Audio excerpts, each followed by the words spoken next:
Écrit à l'ange de l'église de l'Odyssée. L'Esprit m'a montré un mal silencieux qui ronge l'Église, le strabisme spirituel. Un œil fixé sur Jésus et l'autre tourné vers le monde. Tiédeur, confusion, compromis.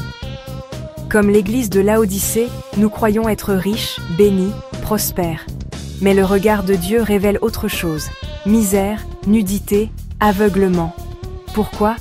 Parce que notre vision est divisée, instable, désorientée. Le strabisme religieux, c'est quand nos deux yeux spirituels ne regardent plus dans la même direction.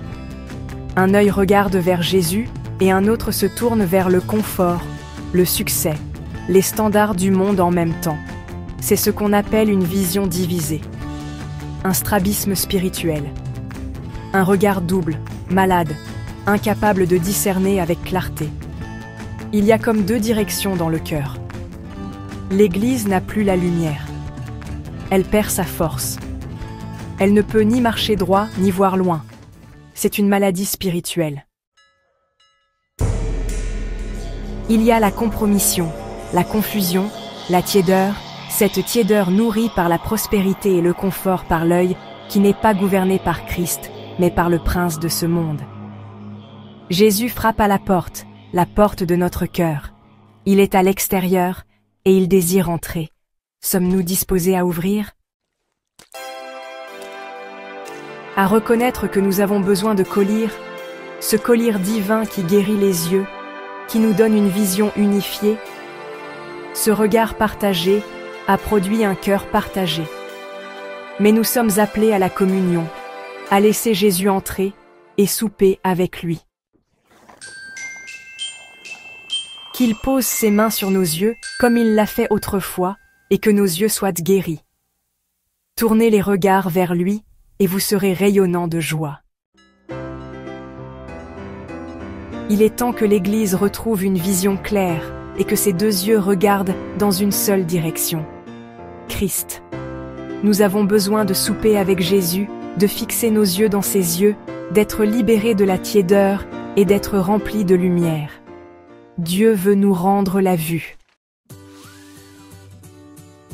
Il dit, « Je te conseille d'acheter de moi un collyre pour oindre tes yeux afin que tu vois. » Ce collyre, c'est sa présence, sa parole, son esprit.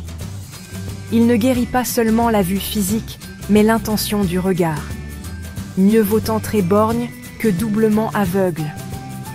Mieux vaut pour toi entrer dans la vie avec un seul œil que d'avoir deux yeux et d'être jeté dans la géhenne.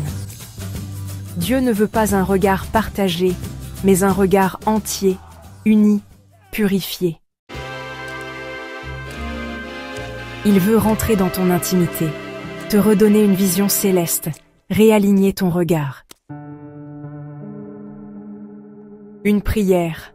Seigneur, guéris ma vue. Pose ta main sur mes yeux. Que je ne regarde plus dans deux directions. Que mon regard soit fixé sur toi seul. Je t'ouvre la porte. Viens, règne, redonne-moi la vue. Une promesse.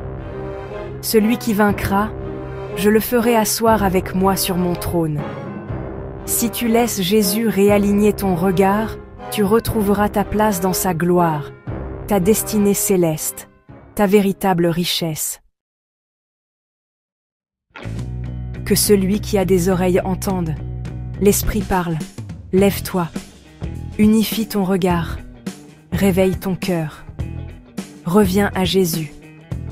Père éternel, pardon pour tout strabisme religieux qui a fait de mon cœur un cœur divisé, incapable d'être en communion avec toi, par la tiédeur de mon cœur. Oui, unifie mes yeux en toi, par toi et pour toi, Jésus. Je t'ouvre la porte de mon cœur au nom de Jésus. Amen.